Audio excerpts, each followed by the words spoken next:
Bonjour, aujourd'hui pour les leçons de Prod Télé, nous allons apprendre le BCC. Le BCC, bloc de contrôle des caméras, ou plus communément appelé le CCU, Camera Control Unit, est un outil servant à calibrer l'image aux standards de la télévision.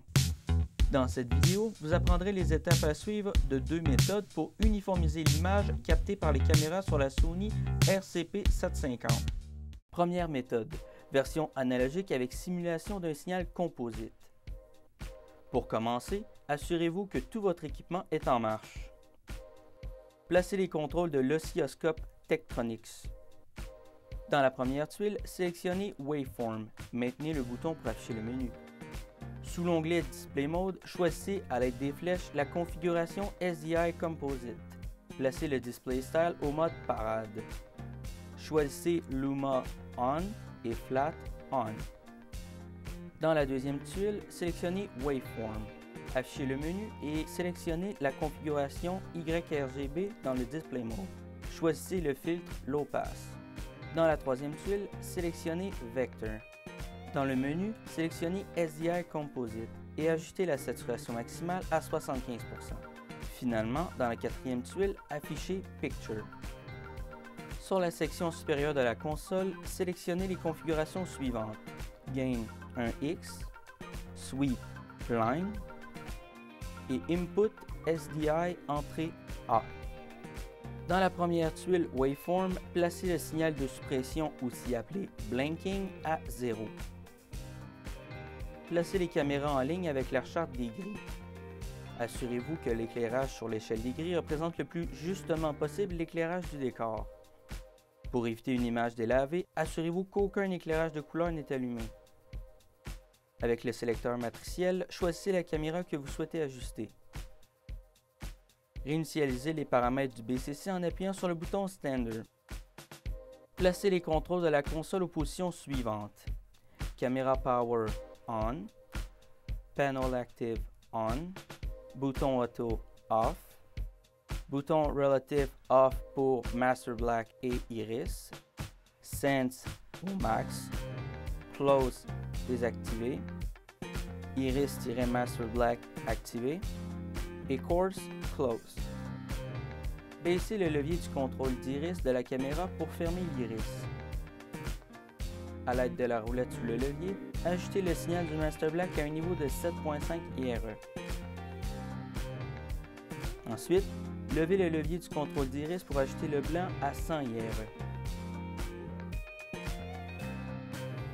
Finalement, exécutez un Auto White et Auto Black.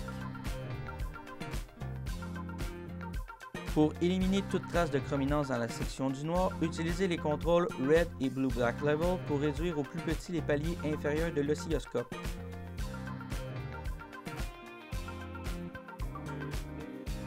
Pour éliminer la chrominance dans les blancs, utilisez les contrôles Red et Blue Gain Level pour réduire le plus possible les paliers supérieurs de l'affichage. Pour les deux dernières étapes, fiez-vous à l'affichage de droite, celui-ci est plus précis. Répétez ces mêmes étapes jusqu'à ce que l'image de toutes les caméras soit identique. Maintenant, placez une personne dans le décor final, toujours sans éclairage de couleur. Utilisez un volet vertical à l'aiguillage pour comparer le teint du visage aux différentes caméras. Choisissez la caméra qui représente le plus fidèlement les couleurs de la figure. Basez tous vos ajustements sur celle-ci. Ajustez maintenant le teint du visage à l'aide des contrôles Red, Green et Blue Gain Level. Pour les couleurs foncées, utilisez Red, Green et Blue Black Level. Tout ajustement devrait être minime. Sur l'oscilloscope, les teints de peau pâle se retrouvent généralement autour de 68 IRE, tandis que les teints plus foncés se retrouvent autour de 50 IRE. Deuxième méthode, version numérique avec signal HD SDI. Commencez par sélectionner la deuxième tuile dans laquelle Waveform YRGB est affiché. Répétez les premières étapes de la première méthode. Ajustez les caméras avec la chip chart, réinitialisez les paramètres, placez les contrôles, fermez les iris et ajustez le Master Black. À l'aide des contrôles Red, Green, Blue, Black Level, placez les paliers pour qu'ils touchent légèrement à la ligne du 0 mV. Ouvrez l'iris et placez les paliers supérieurs pour qu'ils atteignent 700 mV. Pour ajuster ces paliers précisément, utilisez les contrôles Red, Green, Blue, Gain Level. Comme dans la première méthode, utilisez un volet vertical et une caméra maîtresse pour faire vos ajustements de teint de peau. Les teints de peau pâles se retrouveront autour de 485 mV et les teints foncés autour de 350 mV. Un opérateur au BCC n'a jamais terminé ses ajustements tant que l'émission roule, car il se peut que des ajustements soient requis au cours de l'émission, principalement à l'iris. Ceci conclut cette leçon de uniformisation des caméras au BCC RCP 750. À la prochaine pour une autre leçon de Prod Télé.